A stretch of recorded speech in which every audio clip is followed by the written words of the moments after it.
Let us watch an opening video for today's Sunday service.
All right. Thank you, Master Ihokawa. That's something called the Guide for the Mind. And Master Okawa gives us one new Guide for the Mind every month, and it's in the very front of our monthly magazines. And as I think you felt, it's very deep and makes you think really, it makes you very contemplative and sometimes it's very soothing. So if you would like our monthly magazines, please let us know. But anyhow, today's topic is, oh, sorry, let's get the screen out. So today's points, I'm going to try to cover four things. The first is, of course, happiness. 2 points on how to be happy is what I'll be talking on today. And then the second point would be how to be successful. How to be successful. The third point, what to keep in mind once you become successful. And then lastly, a meditation for achieving success. So these are the four things that I'll be talking today. But before I get in, let me ask you this question. Is happiness and success the same thing? Is happiness and success the same thing? What's your answer? Some people may say yes. Some people may say no. It really depends on the perspective of your life, I guess. But here in Happy Science, we are taught that both of these are both answers are correct. So one answer is yes, and the other answer is no. So why do I say this? If you look at the screen, happiness is something that can be very subjective. And then success is something that is very objective. Or to some extent, happiness is subjective and success is objective. So what do I mean by that? So happiness, we'll be learning from Master's lecture today, can be controlled completely within your own mind. But success is something that is obviously seen from other people's perspectives, right? You can't be like, oh, I am successful, but not having a good salary job or not doing the job that you want to do, or, it just doesn't match. So success has a certain point, certain extent that it's got to be objectively accepted by others. So they are slightly different, but there are same things too. And yet they're different. So we'll be exploring Master's teachings on this happiness and success, and we'll be learning more on how to be happy, how to be successful, and here's the best solution. Here's the best answer. Don't you want to be happy and successful? Right? That's like the best equation. So Master will be teaching us, or we'll be learning from Master's teachings on how to balance out happiness and success, and also make it better and better. So let us dive right in. The first topic of today: how do we become happy? Of course, this organization, this religion is called Happy Science. So every single teachings of Happy Science is about happiness. So it's kind of hard. I mean, Jonathan, it'll be hard for you to narrow down what is happiness and like what are the happiness teachings in Happy Science, right? It's super hard. But bear with me. I tried my best, and I came up with these 2 points. The first one is, I am happy because I choose to be happy. And then the second one is, give and you shall receive. So, before I explain any further, let us watch a lecture excerpt from Master Yuho Okawa on the first point of how to be happy.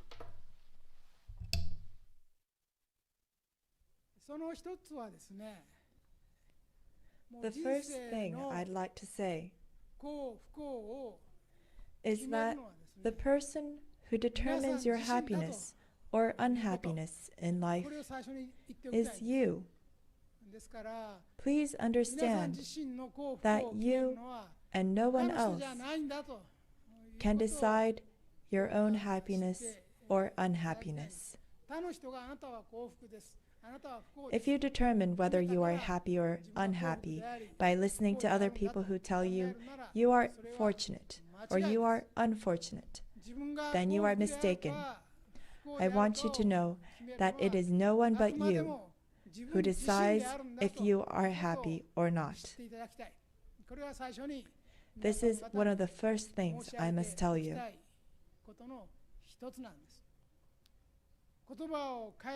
Every day, when you wake up in the morning, you have to be able to say with conviction, I am the one who decides whether or not today will be filled with happiness.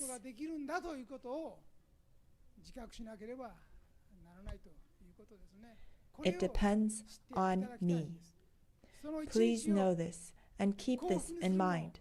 It is you and no one else who makes that day good or bad.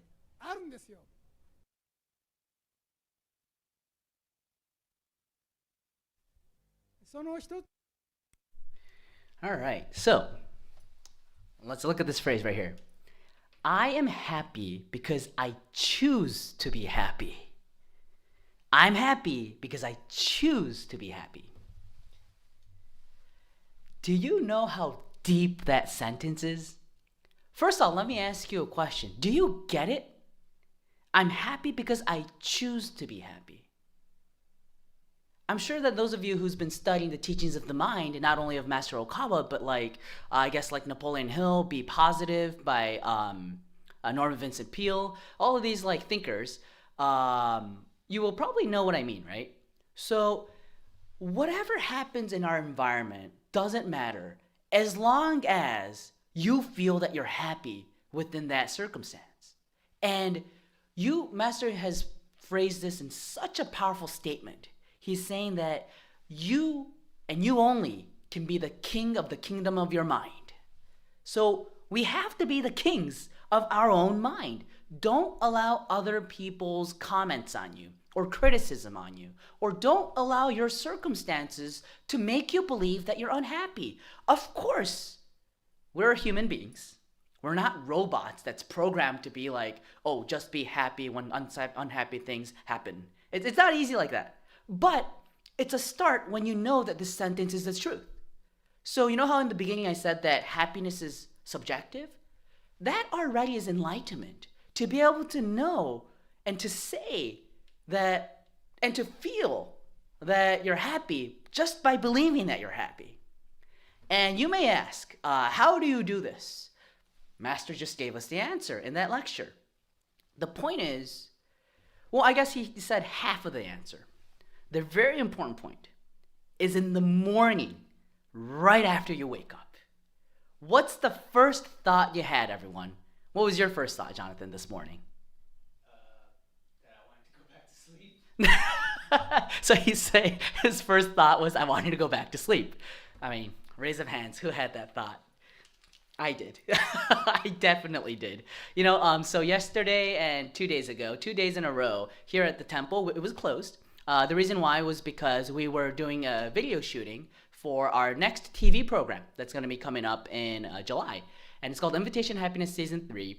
And thankfully, I was really grateful to be invited to be one of the MCs of this TV program. So we did it 2 consecutive days. But the first day I guess both days, we start at 6:30 in the morning, and then we ended like at 9-10 p.m. And like the whole time it was like just, there were of course little rests, but we shot 8 episodes. And so, I'm obviously exhausted. So when I woke up this morning, I was like, oh, I want to go back to sleep. But wait a minute.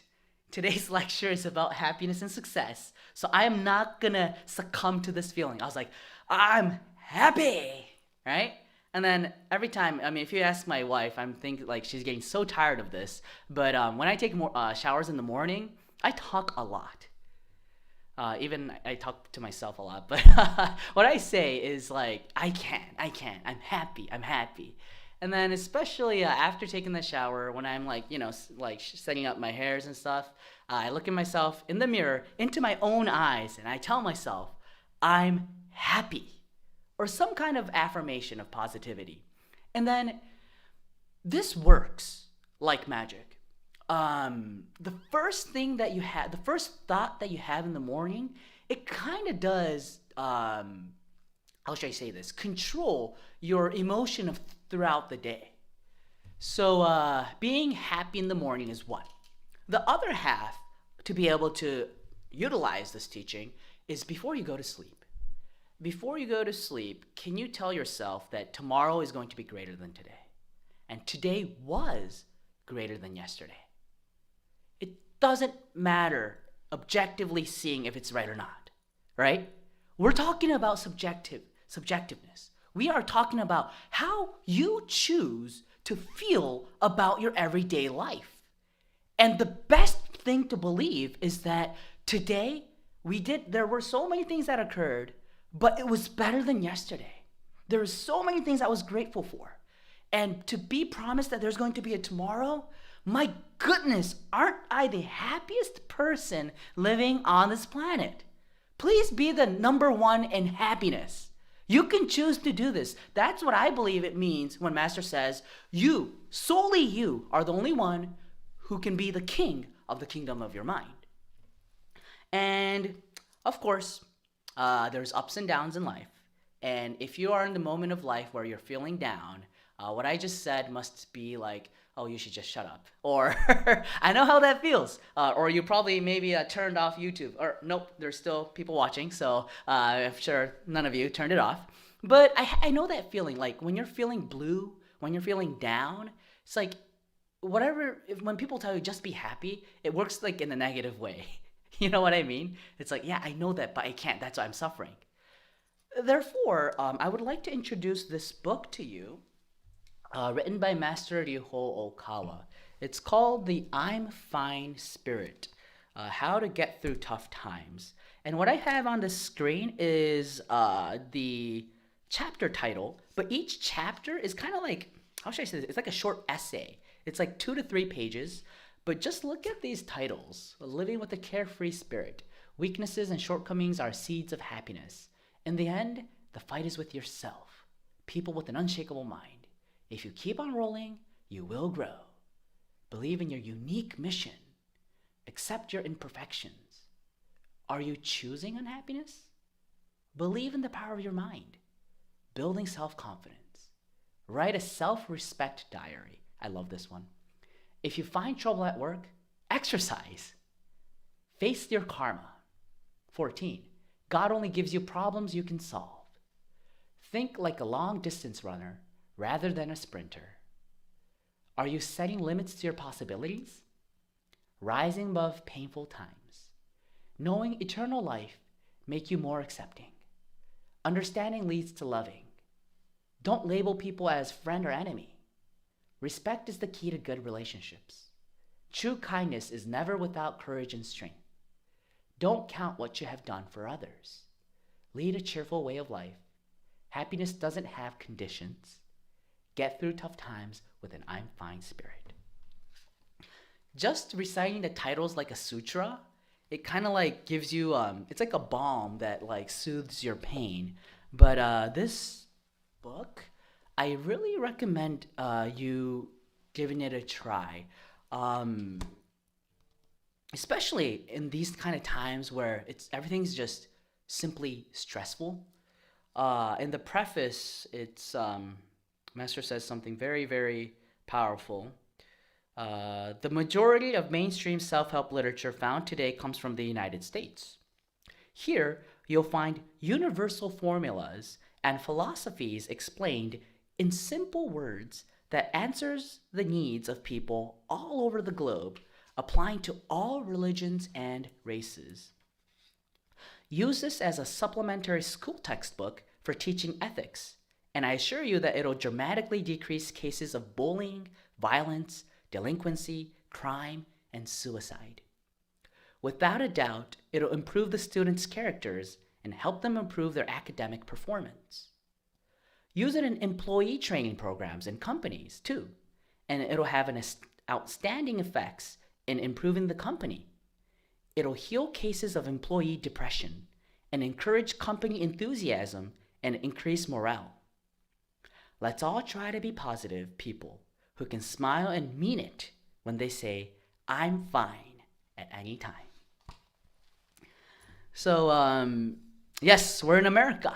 We are the positive citizens. Why do I say this? The American language, English, is already a very positive language. That's what Master said. So when Master was learning English in, I think it was middle school, he's saying like in an English class, they came in and, Master that day, before that night, the night before, he was studying till so late. So he was very sleepy and it was rainy that day and it was very muggy. You know those summer muggy days in Japan? It's something that you would not want to experience ever again, right? So it was one of those days, and then he comes in the morning for his English class, and then the English teacher asks, Master, how are you? And then Master, since he is so honest, he's such an honest man, he's like, I'm not feeling well. And then the teacher scolds him. The teacher says, when you're asked, how are you in English, you have to answer, I'm fine. That's just the English language. So then he's like, he got this little enlightenment when he's like in, 7th grade or something. He's like, wow, what a positive language English is. So if you're speaking English, let's use it positively. I'm fine, I'm fine. If you can't do it yourself, please rely on Master Okawa, the modern savior's words. It's just filled with light, it soothes your pain, and my goodness, how many times I've been saved by Master's books. So that was the first point of how to become happy. The next point is give and you shall receive. Yep, in Happy Science, we always talk about this giving love. Once Master has taught us that love is an egg of happiness. So every time you give love, it's like you're producing an egg of happiness. So the chicken and egg theory, right? Which comes first? Does happiness come first and then you give love, or you give love and then happiness comes? The answer is giving love comes first. When you give love, you become happy. And what does giving love mean? As it says on the screen, think about others' happiness. Now, this has been a consistent teaching for the past 33 years, ever since Master Okawa wrote the book, The Laws of the Sun, and it's one of the first principles of happiness too in the Fourfold Path. But to learn more, I don't know if the producer of the Invitation to Happiness Season 3 would allow me to do this, but since I worked so hard in the past 2 days, I'm going to allow myself to be able to show you one of the parts of the 8 episodes of Invitation to Happiness Season 3, and it's regarding giving love. First, Master is going to give us a lecture, and then it's going to be followed by a testimony by one of our members or staffs. His name is Steve. What is the principle of love? People are apt to covet love. They want to be given love. I am teaching you that this is not the way to heaven.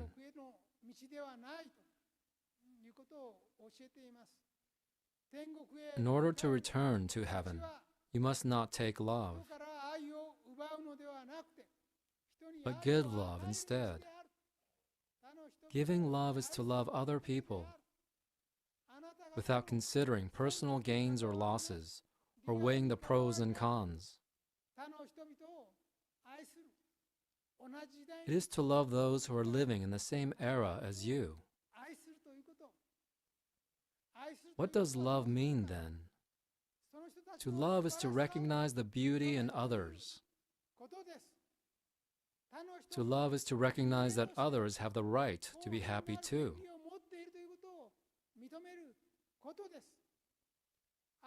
To love means to affirm that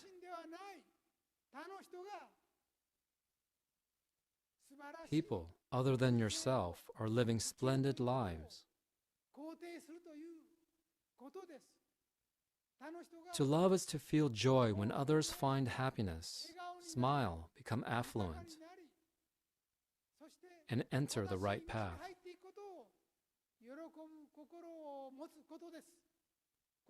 This is the principle of love. I was suffering in love. There was someone I was in love with and they weren't loving me back. And then I was trying to practice meditation and have a calm mind, but every time I was trying to meditate, I just kept thinking about this person. So I couldn't get them off my mind, and it was creating disturbance in my mind. So at that same time, in reading the Laws of the Sun, Master said the essence of love is giving. If you're suffering, it's because you're taking love. And I was doing a lot of meditation, and I was thinking about that phrase, and I was thinking about my experience of suffering, and I was thinking I couldn't see how what he was saying was relative or relevant to me, because I felt that I loved this person. I remember this moment when I was trying to find the seed of my suffering, since the essence of love is giving, and suffering comes from taking love. And I thought I was just giving love. But then I heard in my mind the words that I was saying about this person. I said, I just want us to be together. Right? But I thought, I want us to be together. I want us to be together. Want. The word want was in there.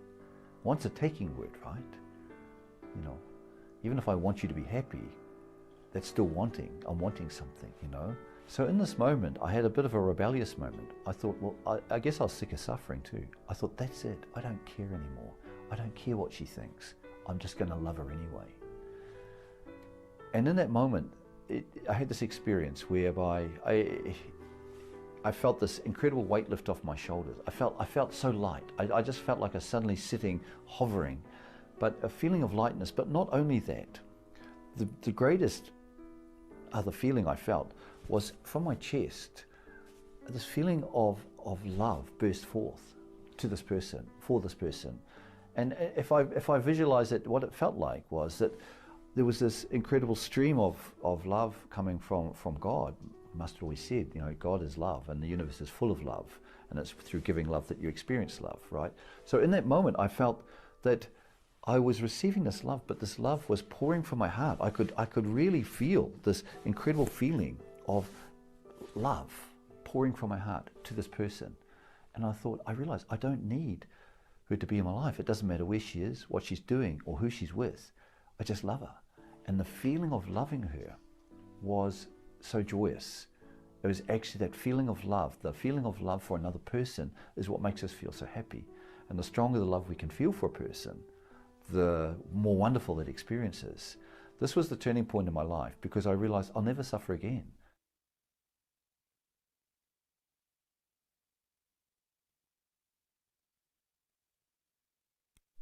Uh, all right. So, what a powerful testimony it was. It's so true. It's so true. You can never be happy if you're only thinking about yourself. So I think it's safe to say that if you're a selfish person, self-centered person, a person with a strong ego, you will never find happiness. And the reason why I say this, it sounds a little strict, but I had that tendency too. I was always thinking about myself, which I can never be happy. And every time I heard these teachings of giving love from Master, I was like, I can only listen it to in my ears or in my brain, but it never really seeped in my chest or even deeper in my lower abdomen, which is like, the depth of your soul. And I was like, why is this? There's got to be a way for me to be able to understand this magnificence of being happy, which is giving love. And the first thing I did was ask and it shall be given.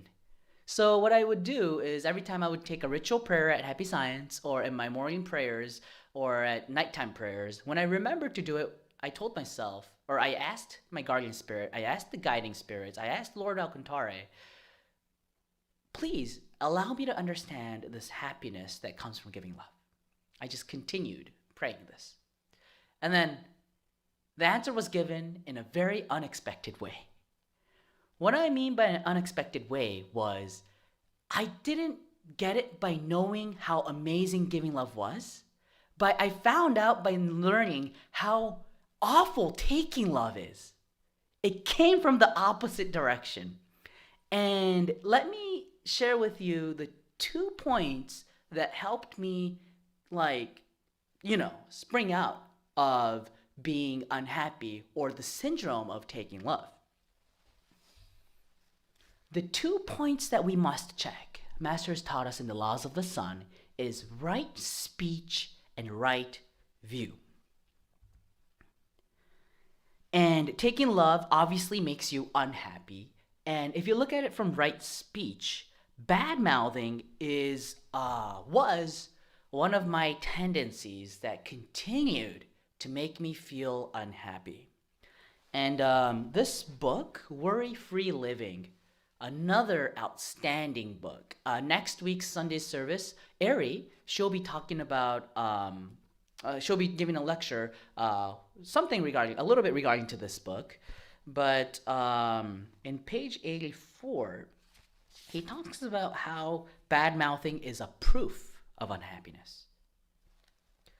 People, and I quote, let me get this back.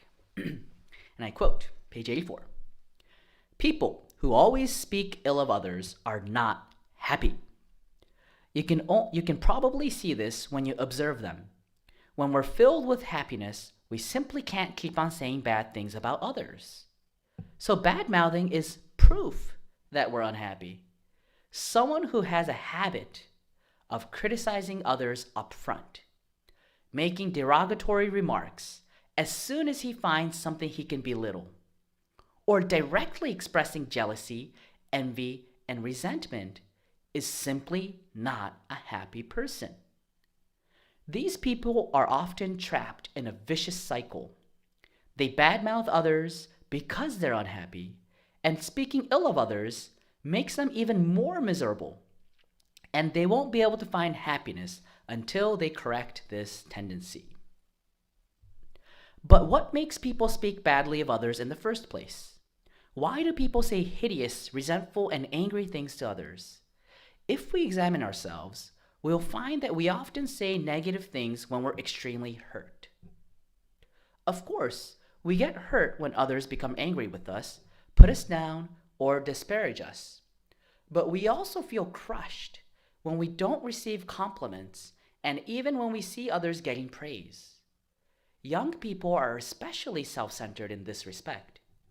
They often cannot assess their situation objectively and tend to think and act based on their feelings or their subjective and self-centered views.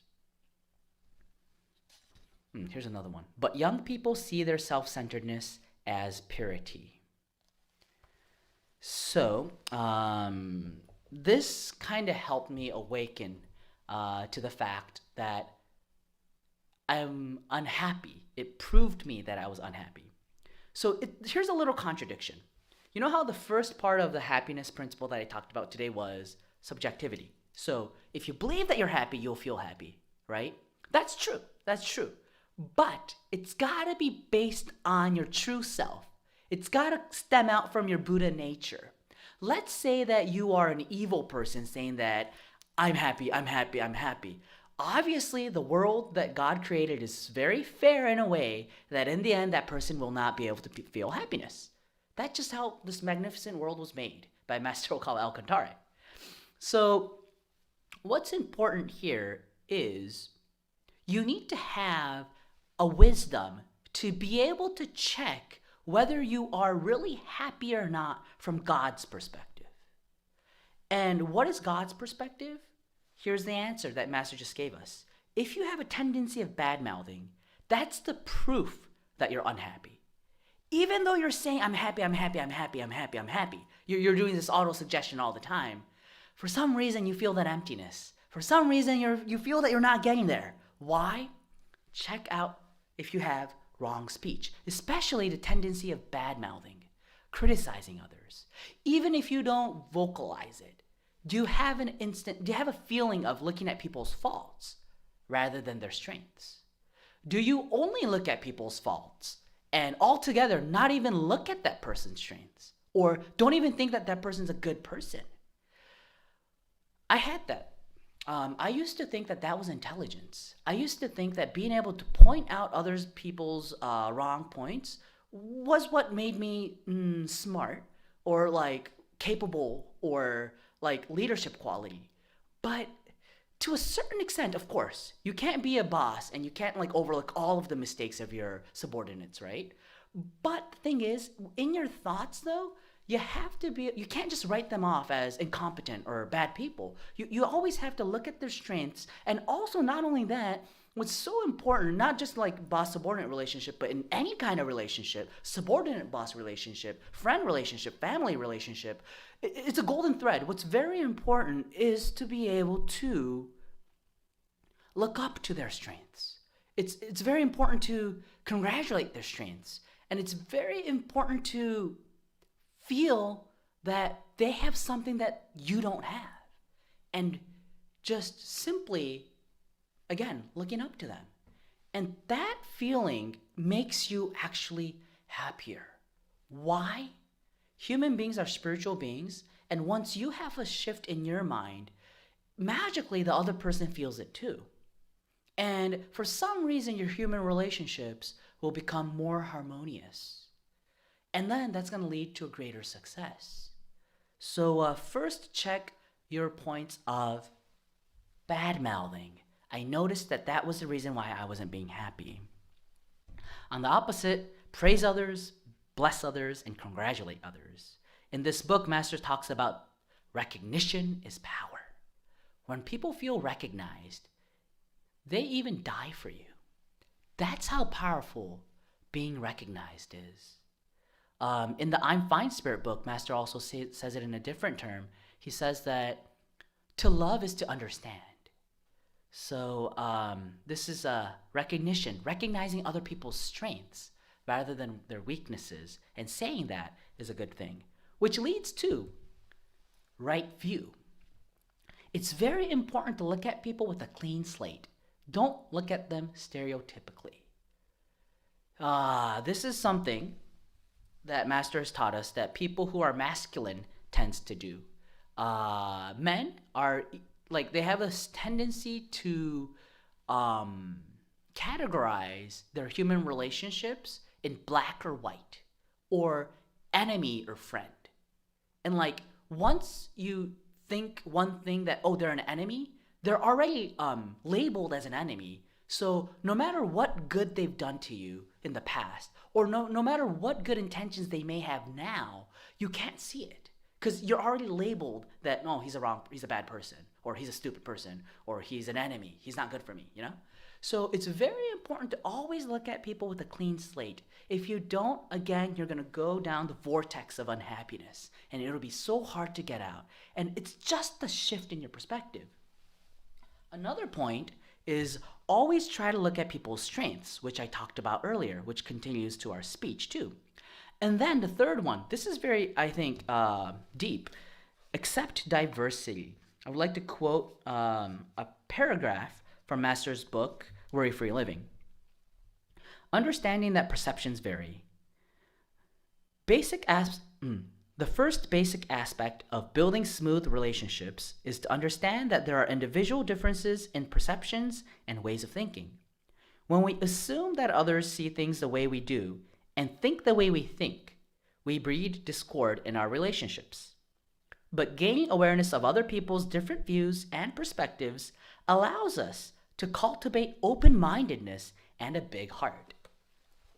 So again, people tend to think simply. It's easier to think like that. So, however, there are so many diverse views, and just accepting that as knowledge helps you break away from this tendency to write people off as something, or categorize people, or to judge people. And that makes you, this is another technique to be happy.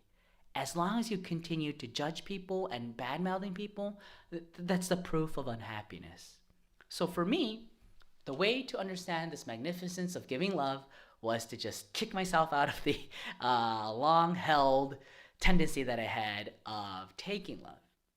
But I'm sure you all have your own ways of your middle path. But either whatever way you get there, the path to happiness is giving love. And now this is going to bridge happiness and success. Giving love will not only make you happy, but also successful. Let us watch a lecture excerpt from Master Ryuho Kawa regarding this point. It's about 3 minutes.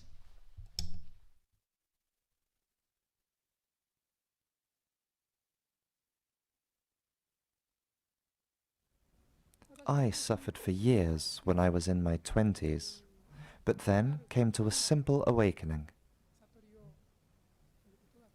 This awakening was the conclusion of a long battle of mentality in my 20s. Simply put, I realized that I would never find happiness or success as long as I focused on myself. As long as you hold a self-centric point of view and think, I want to become happy or I want to succeed, you cannot become happy or successful. I found the truth that people become happy and successful when they decide to make others happy and help others succeed.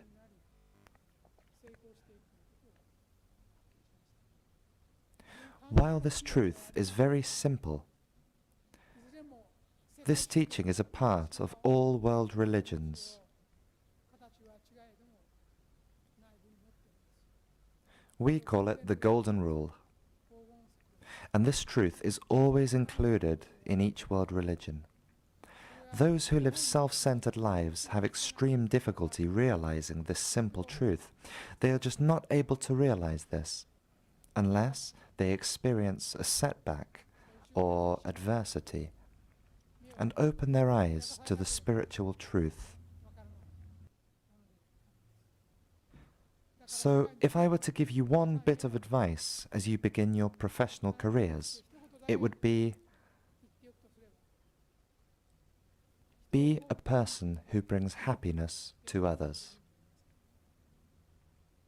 This is the path to your success. Become a person who can bring success to others. This is the path to your success as well. This truth will be the deciding factor on whether you will become a success or a failure in the professional world. Being successful or not comes down to a single thought. Those that are self-centered will not succeed. It's the other way around. Those who have the success of other people in their minds will succeed themselves. People tend to see things from a self-centric perspective. That is why it is important to change your way of thinking and keep an attitude that will help others find happiness. When you are able to see from this point of view, the doors to gaining your recognition in your career will start to open.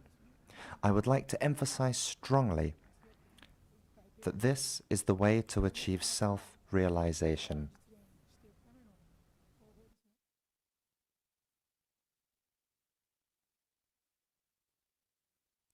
So, thank you, Master, for that wonderful enlightenment. This is actually in The Laws of Courage, Chapter 4 in The Laws of Courage. And Master said, become a person who brings happiness and success to others. This is the path to your success as well. Now, we're switching the topic over to success. When you think of how to be successful, do you ever think about how to make other people successful? It's no, I mean, if you do, you're already enlightened. I'm sure you're very successful. But for me, it's like, whoa, what a contradiction. I mean, happiness, I get it, because we've been taught about the importance of giving love. But success, in order for me to be successful, don't think about your success, but think of others' success. Wow. And what helped me bridge this teaching more deeply into a, not wisdom, not a level of a wisdom, but an aha awakening moment was from this book, The Laws of Steel. On page 133 of this book, there's something called life-changing words. And it's kind of like just a passage of 2 to 3 pages. And it's very deep teachings from Master Okawa from other lectures. But this one is called A Small Enlightenment That Leads Individuals and Organizations to Success. So I made a little video clip of that passage. So it's about 2.5 minutes, but let's take a watch.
It was a passage from this year's Laws series, The Laws of Steel.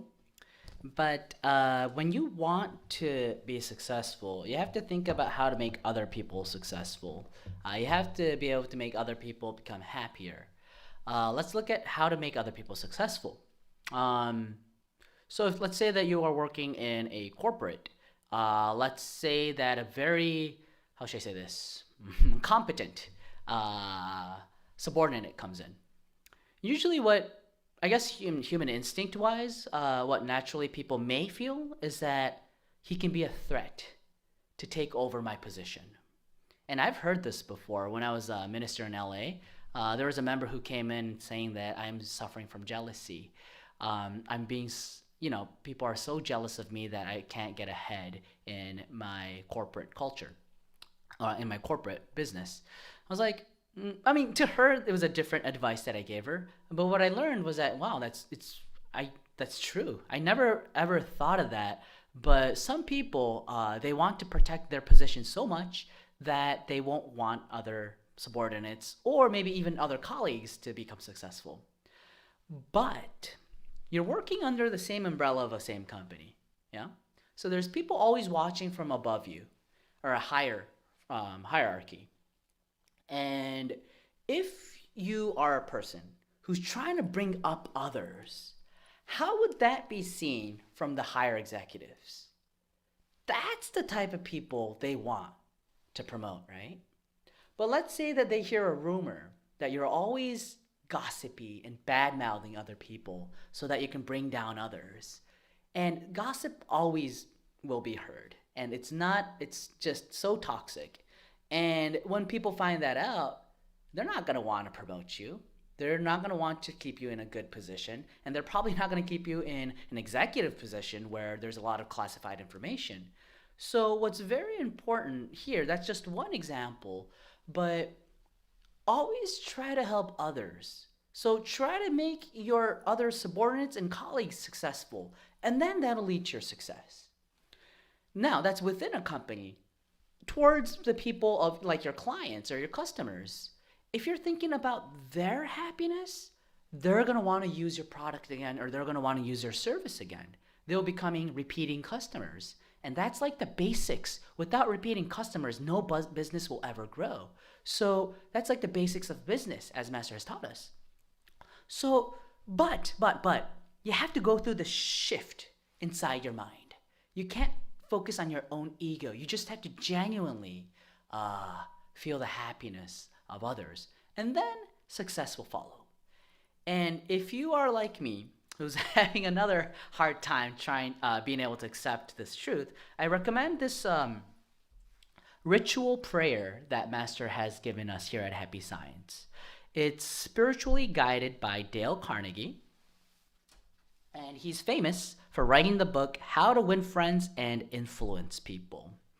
This Kigan, or ritual prayer, you can take it as like the normal rate of ritual prayers here at Happy Science, which is a $50 suggested donation. And this prayer itself has like the answers in order to be able to change yourself to be a person of, like I said, giving love and also thinking of success of others and feeling the importance of others as much as you feel important for yourself. And it's like a magical Kigan.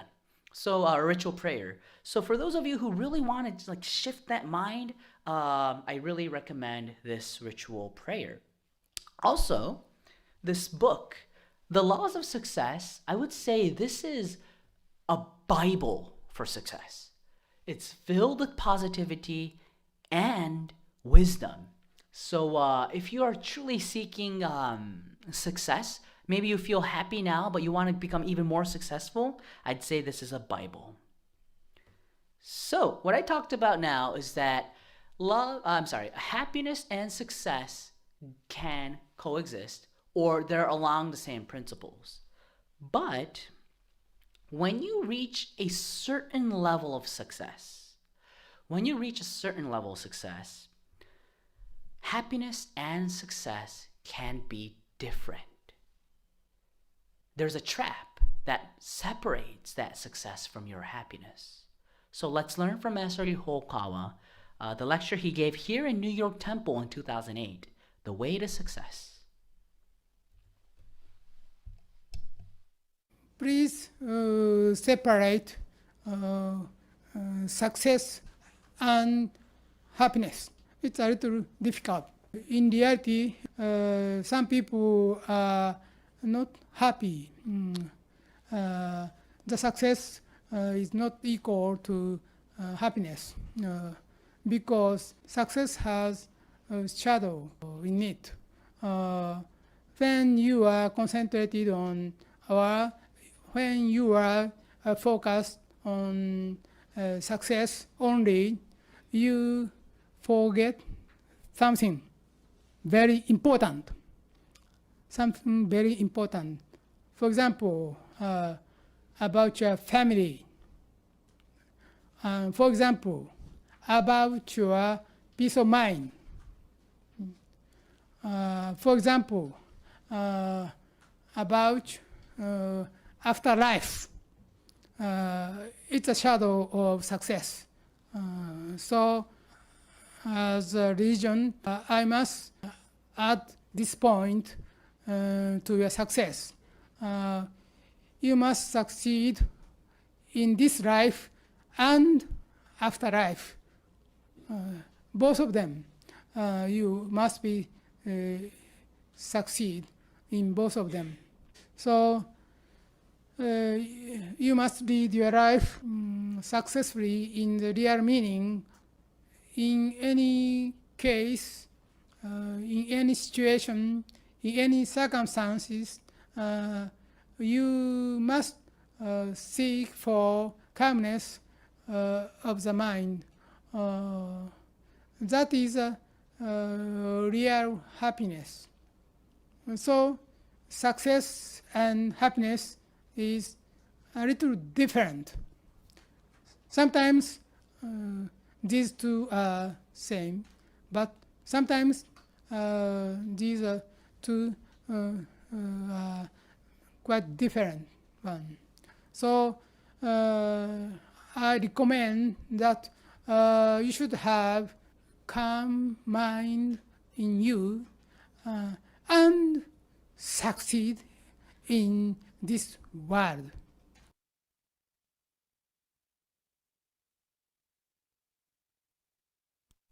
Thank you, Master, for the very deep wisdom. So here's what he said in that lecture. Success has a shadow in it. When you are concentrated on, or when you are focused on success only, you forget something very important. Something very important. For example, about your family, and for example, about your peace of mind, for example, about afterlife. This is a shadow of success. So as a religion, I must add this point to your success. You must succeed in this life and the afterlife, both of them. This is, Master gave a lecture here in New York. This is like the Successville of the United States of America. Not only the Successville of the whole world. And there are people who are suffering even after they become successful. That's because, as Master said, they forget about the importance of peace of mind. And Master is telling us that, yes, first, the principle of success is you need to benefit others. And I'm sure those successful people has done that. That's why they become successful. But once you become more successful, obviously, you'll be more interested in worldly success, even greater success. And this world, this material world, becomes more fun and more satisfying. But don't forget that we are souls that are reincarnating to this life to just gain a little bit of experience to bring back to our real world, which is the afterlife. But it's so easy to forget, I guess, when you're in the middle of success. So then is Master saying that then quit being successful? No. If you are successful but feeling unhappy, here's Master's answer. Unshakable mind, or find a peace of mind. No attachments, loving heart. This book, Unshakable Mind, is a classic in happy science. It's one of the earlier books that Master wrote about self-help teachings. But my goodness, this will go a long way in your life. And also, the book, The Rebirth of Buddha, talks about how to find true success in this life and the next.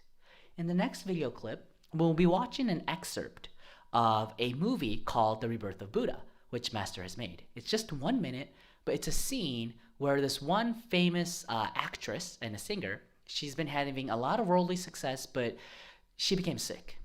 And eventually people around her started disliking her because she became successful in a very selfish way. And then she meets the words of the rebirth of Buddha. It's just that one scene, so let's watch it together.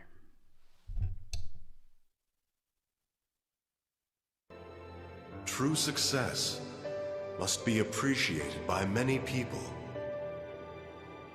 Your success should not make others unhappy. I see, but what I've been doing so far was...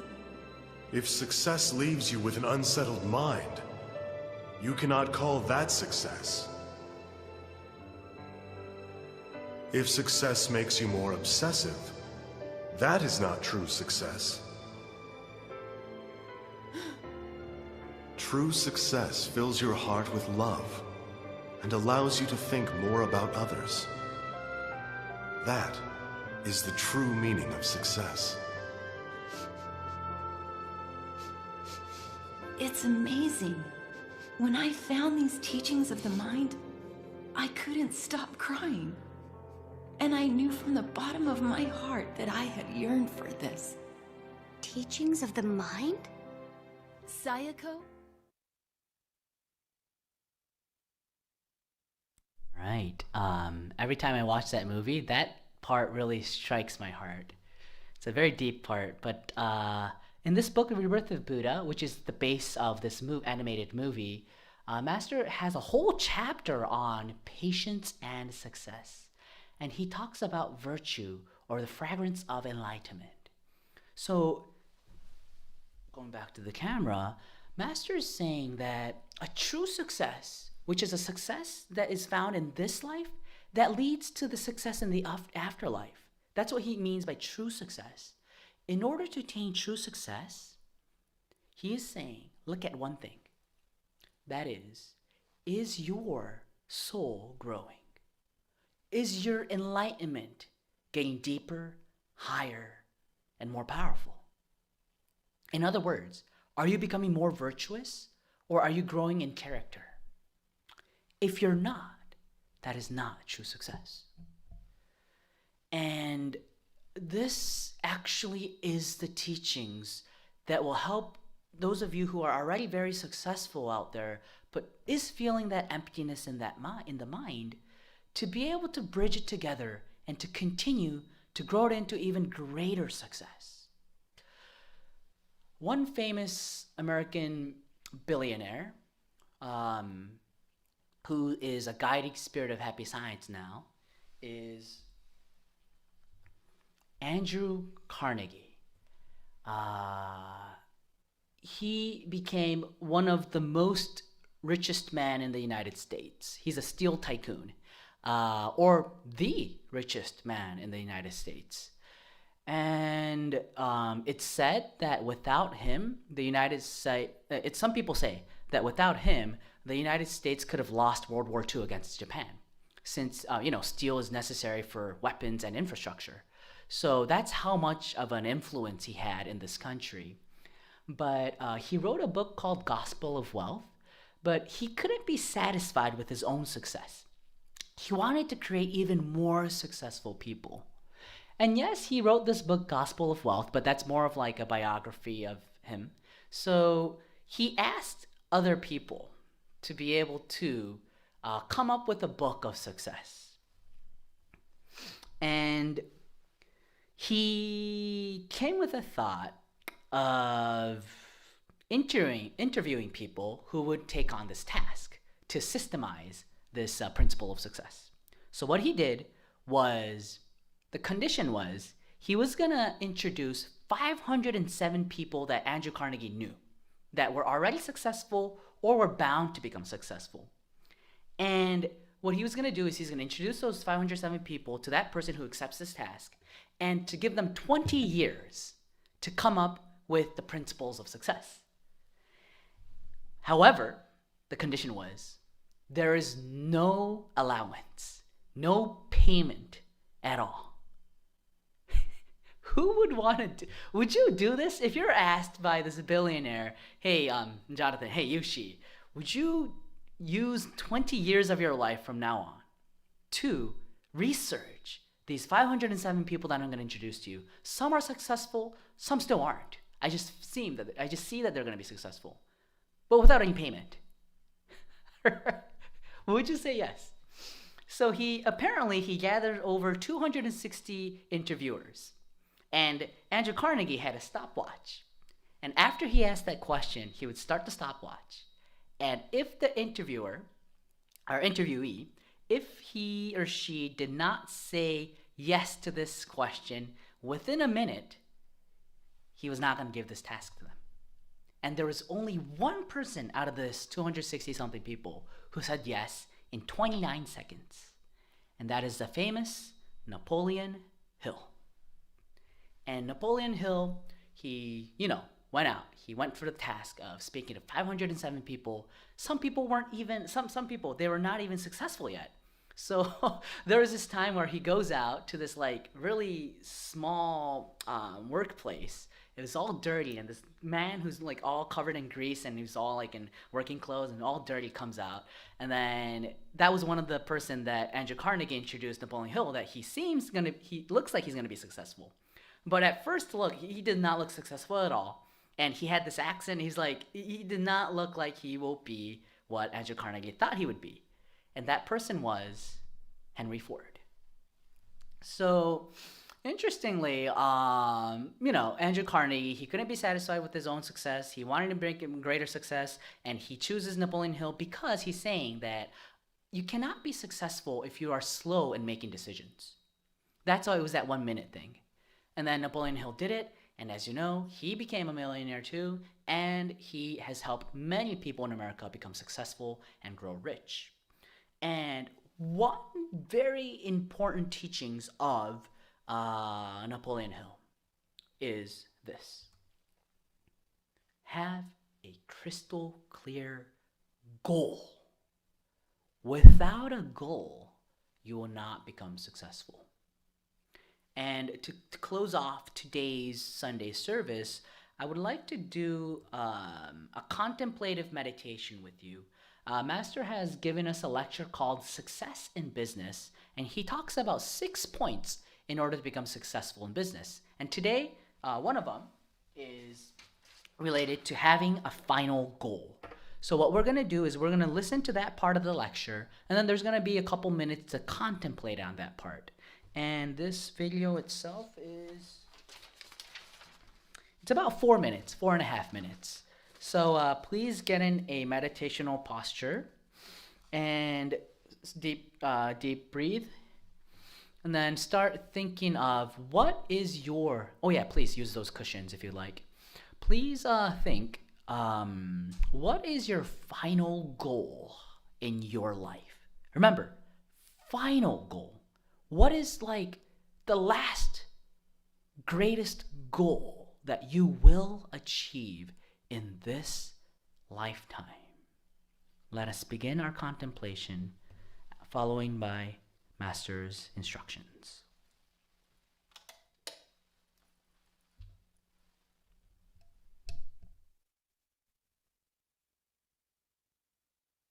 The next step is, of course, the final goal. Please describe your final goal in your head. If you don't know the final goal of you or your business or your success, you cannot make up your plan to attain the goal. So you require to set up your final goal. and think from the standpoint of final goal. It's very important. If you think like that, you can shorten your access time to success in your business. And in addition to that, you can put aside your hours which don't produce any values in your life, and you can concentrate on your main point only. So please think about the final goal.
All right, please quietly end your contemplations.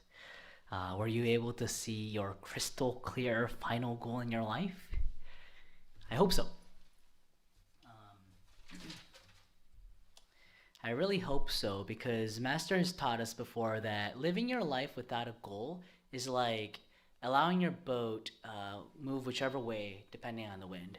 But having a goal is like you have a mast up and you know which direction you're going to go to and you're steering it. So it's so important, yet a lot of people still don't put it to practice. It's very important to write your goal and go for it. And for those of you who are truly seeking a success, Master Ryuho gave us a lecture entitled "How to Get Money and Grow Rich." And it's got 10 principles of how to become successful. And Reverend Keith Shimada, those of you here in New York, of course, we all miss him, right? Reverend Keith, he's going to be giving an online seminar in the next 7 months to be able to absorb this teaching of how to get money and grow rich. And if you would like to learn more about this, please contact the temple. And also for this 6 contemplations for success in business, let me just run through with you what were the 6 points Master talked about. First one is integrity. Integrity. Second one, be intellectual, not be not be smart. It's intellectual. There's a deep meaning behind this. 3, what we did, having final goal. 4, sacred desire. 5, use your time usefully. And 6, innovation and creativity.